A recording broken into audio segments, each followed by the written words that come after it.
Hi, Jeff Carter here, West Central Montana Avalanche Center. We're up in the Swans today on Morrell Mountain, taking a look around and seeing how things stuck together after yesterday's rain and wind and all the rest of it. We're out here on a south slope around 7,000 feet, and as we were coming across, we noticed a couple of whoops. And then we had some cracking and shifting of the snowpack under our skis just on switchback. So there was some indication there's some instability in there. We dug in this location and we found this pretty stout crust in here. This is this rain crust from 2 weeks ago. And right on top of it, we've got these sugary near surface facets. That's likely the culprit of those little whoops and some of the cracking. We just did an extended column test right here.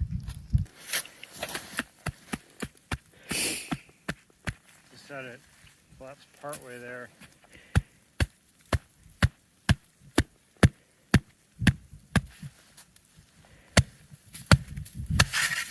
So, seems like the block is lacking the strength to transmit the propagation. It wants to go. And you can see that those facets wanted to fail, but there wasn't quite enough stiffness in that slab to transmit that propagation all the way across. And so, where we've got facets in the snowpack, we're getting whumping, we're not seeing propagation in our ECT. I'm still suspicious of that, so we're going to do a propagation saw test on that layer and see how it reacts. This is a good way to double check. So I've isolated a column on the sidewall of my pit. This is pretty easy to do if you've done an extended column test already, because you've got that space to put a 100 centimeter by 30 centimeter column on the side. And then I've identified where my weak layer is, and I'm going to drag my saw, the back side of it, up through that layer.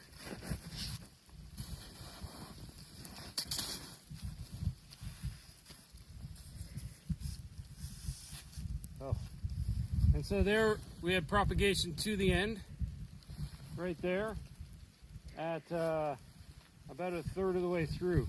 When you see propagation at anything less than 50%, that means there's a high likelihood that you could trigger something, that there could be propagation in the snowpack.